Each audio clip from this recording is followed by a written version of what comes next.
we're now going to move on to CTMUHB Morgannwg, so Dr. Raja Biswas, who I think is here. Oh, yes, here he is. Welcome to the stage. Thank you. So, fractures prevented. Looking at some of the figures by the Royal Osteoporosis Society, in 2024, the total FLS which are expected to be seen is 2428, which expands to 2437 in 2028. And the number of hip fractures which are prevented over this 5 years is quite significant. 194 hip fractures to be prevented in CTMUHB, 101 inpatient and outpatient other fractures to be prevented, and about 64 vertebral fractures.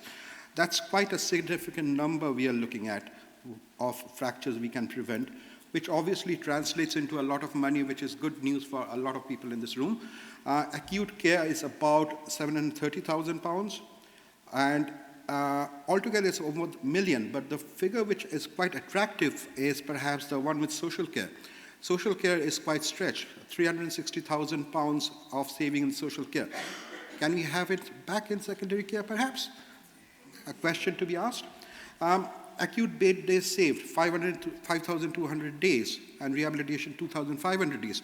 Again, very significant when we as clinicians have to face business continuity almost on alternate days. Maybe the patient flow will improve. Maybe we'll have less ambulances waiting in the front end. So the benefit of non-financial is huge compared to financial. Staffing cost, 250,000 to 500,000 depending on the kind of staff we employ, the seniority and everyone who gets.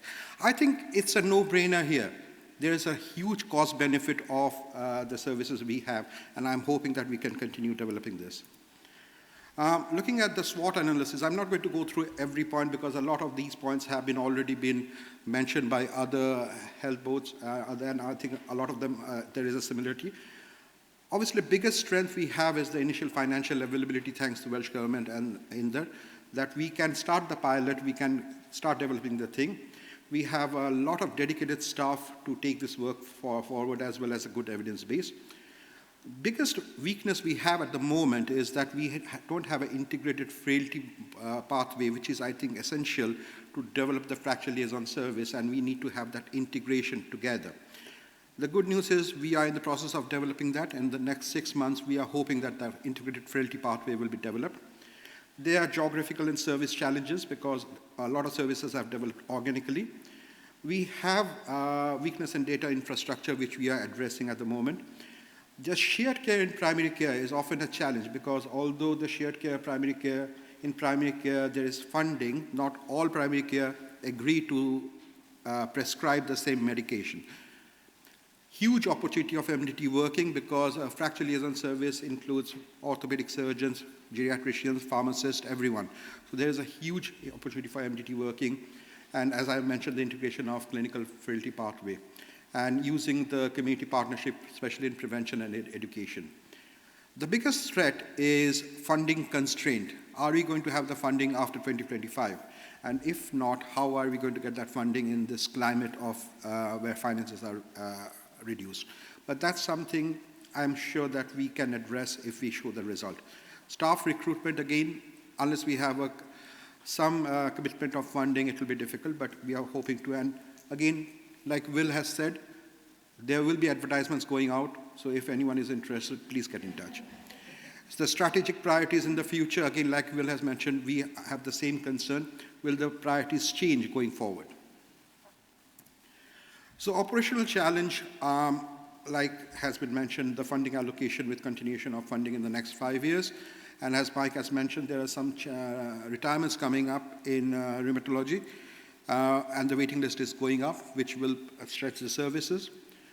Recruitment into all posts of FLS, obviously, but we are not looking only at nurses, but we are looking at a clinical practitioner. So it can be anyone who is interested in the role of the FLS. And we need a much closer working with primary care, and that is one of the goals which I have put as a more collaborative approach with primary care.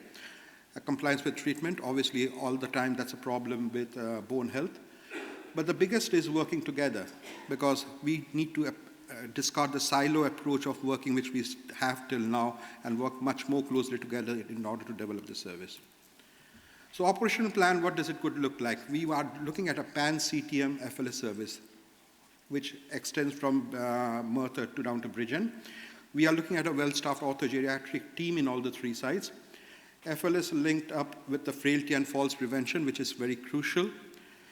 Integrated osteoporosis and DEXA plan service across the 3 sites are needed, from Bridgen down to Merthyr.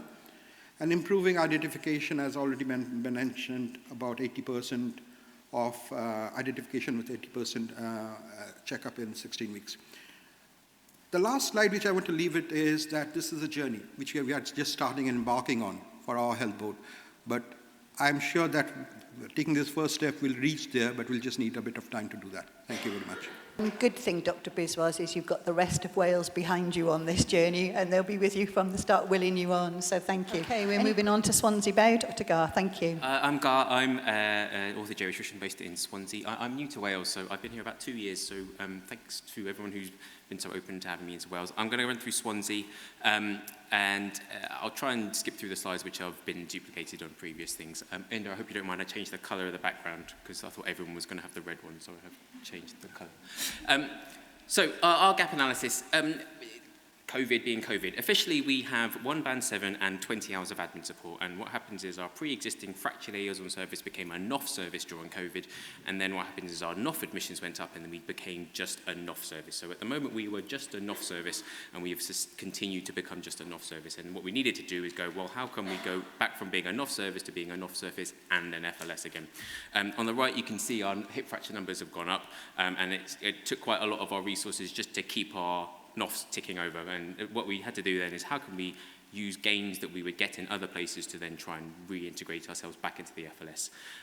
What happened meant that we were no longer proactively picking up fractures, both in inpatients from fracture clinic. Virtual fracture clinic happened, so lots of patients were not actually being seen in fracture clinic, and those patients are harder to identify because they were never actually here. There was a limited number of actual orthogeriatric clinics, so there was 1 orthogeriatrician with 1 clinic for the last 17 years until myself and one of my colleagues came into post a couple of years ago. We will see fractures from an ad hoc basis, but then there was a natural backlog from DEXA scanning, which has become a recurring theme as well. So we had a similar sorts of challenges, but officially our FLS service became a NOF service, and we needed to go back to being an FLS service as well. Right. You've seen slides like this. This is us from Swansea Bay. Officially, our numbers are 600. We record our numbers slightly differently because we take our patients over 50, but you can see the cost savings, and I've just included our NHFD key performance indicators down at the bottom. We particularly fall down on admission to A&E, and we particularly fall down on surgery, and those are 2 big operational challenges, and they continue to contribute to our high number of hip fractures that we have as well. So I don't want to talk about NOS too much, but they do play an important role in our overall ability to do what we need to do next. Again, here is our costings that we've been administered from the Royal Osteoporosis Society. You can see the number of fractures that we expect from our health board, and you can see the number of savings that we have. So not unsubstantial, but with a bit of extra admin and a bit of extra CNS, hopefully we will be able to reap the benefits of the effective cost savings down the line. Again, we've seen this slide as well. This is our 80-50-80, which is driving a lot of what our movements are. And I'll kind of fly through this because I'm going to go on to what our SWOT analysis is. So in terms of what our strengths are, we've had an increase in the number of people that we have working for us now. So our orthogeriatric team went from 1 consultant and 1 associate specialist to now 3 consultants and 1 associate specialist. And with that, becoming a NOF service, we then have a dedicated orthogeriatric junior team. So we have more consultants from a senior point of view, but we have more teams from a junior point of view as well. And it just gives us a bit more flexibility to have a better oversight of our patients.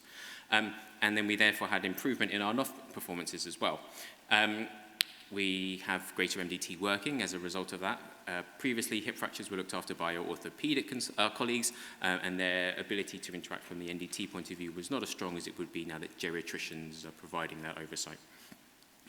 We then rearranged our vitamin D guidelines so that we could rapidly load patients from vitamin D and hopefully initiate bone treatment from an earlier perspective as well, in line with what national guidelines were. So that was something that we've managed to roll out relatively recently, but hopefully increasing the amount of patients that which are going to get treated and not having to necessarily come through orthogeriatrics. And through the ability of having more staff from an orthogeriatric point of view, both senior and junior, we found efficiencies in our actual amount of time that we had available to us as well. We were quicker on the wards, we were more efficient on the wards, and it meant we then gained more time outside of other things to therefore do other things. Weaknesses. Even though we have more of us, there is still wish we had more people. All right? We are still limited in the number of people we have and available sessions that we would like to do. So even though there is more of us, we could still do with more. DEXA scanning, as Will mentioned earlier, the backlog that we've managed to get through, and we're actually a bit better now, but there are delays both from a scanning point of view, but there's delays both from a reporting point of view, and then there's delays from an administrative point of view as well. So natural bottlenecks which fall within the system, and that limits potential gains. I'll talk about that in the threat section as well. For anyone that's been through Swansea A&E, it's pretty tough at the moment. So our ED and theatre strains are particularly difficult, and fighting for our NOS to get onto theatre time. That is a bit of an ongoing challenge, and as with everybody else, I'm sure they've seen discharge difficulties. As long as our NOF patients remain high, as long as our inpatient numbers remain high, as long as our length of stay remains high, that threatens everything else that we might be able to do down the line. However, there are significant opportunities. So like I said, the gains that we've got from having more of us around meant that we've started to be able to do extra things, and I'll talk about that on our operational plan in a moment. That takes the form of identification, that takes the form of greater number of non-femoral fractures that we're seeing. That leads to particular opportunities of QI work. One of my junior doctors won the National Prize for Welsh BGS last week, which was very, very promising. And hopefully that provides better training for our trainees down the line as well. So I think there are significant things that we can hopefully do. But there are threats. Like I said, I don't want to turn this into a NOF talk, but our NOF numbers are high. And as long as we hit 60 NOFs per month, which we've been for more than the last 2 years, that is always going to threaten our ability to do what we want to do next.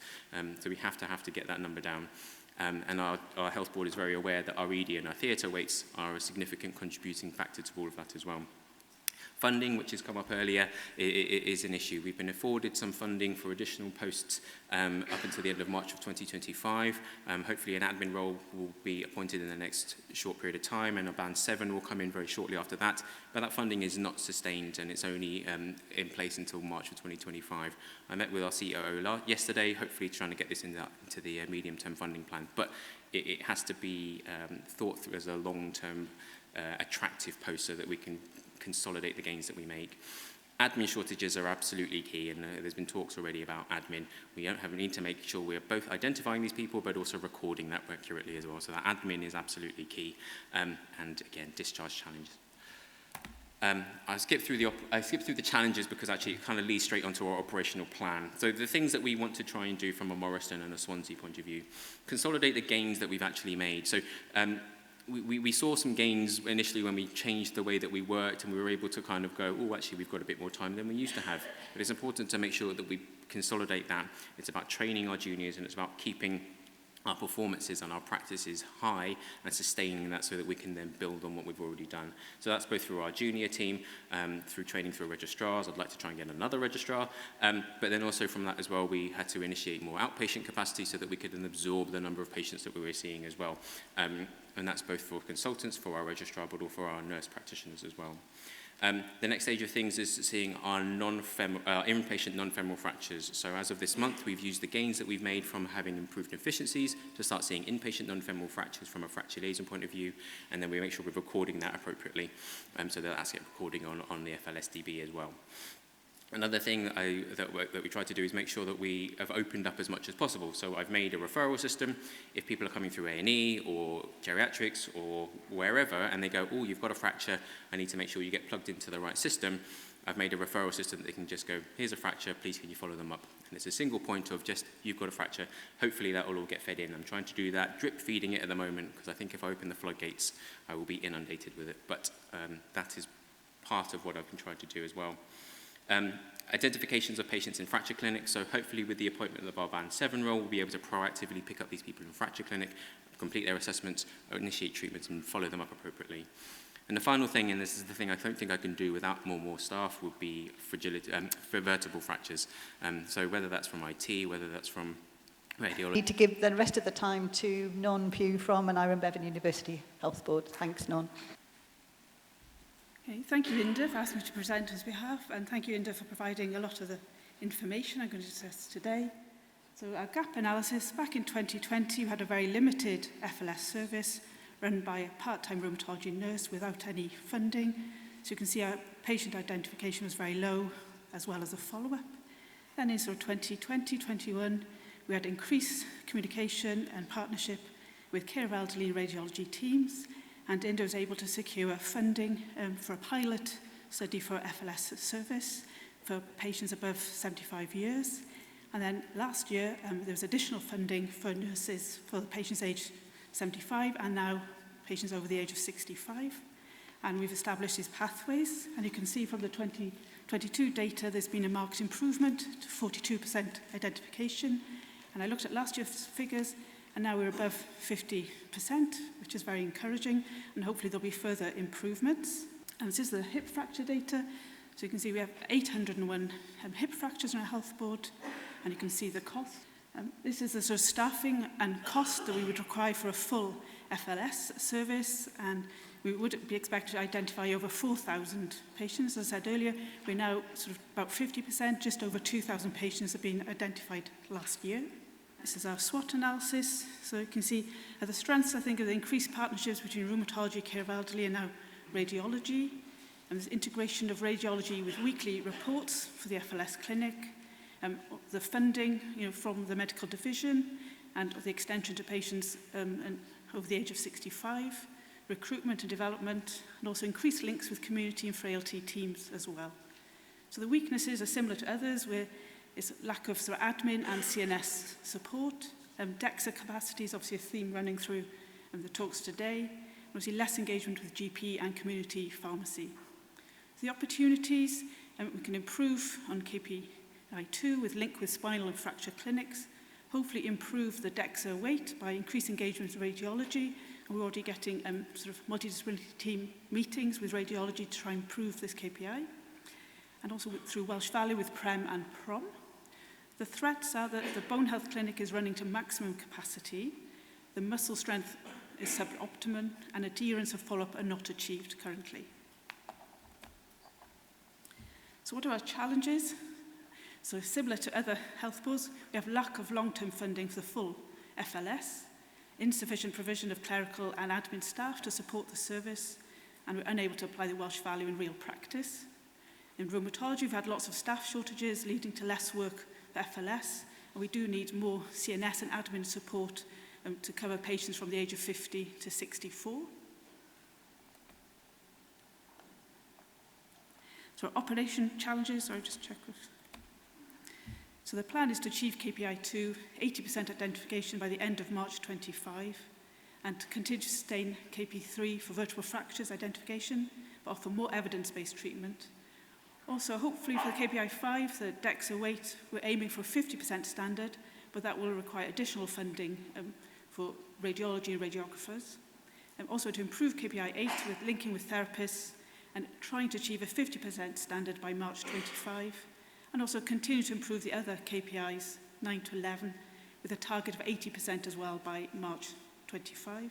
Heartfelt thanks to everybody who's joined me on the stage to share their experiences, their learning. We are all on this journey together, so when we get back together, maybe next year, maybe the year after, whenever Inda and the team think that's right, look, we'll have moved on again. It's really important that we do take time to share what we're doing, to learn from each other as well. This is about collaboration, and in Wales, we've got a really strong commitment to that, so great to do that.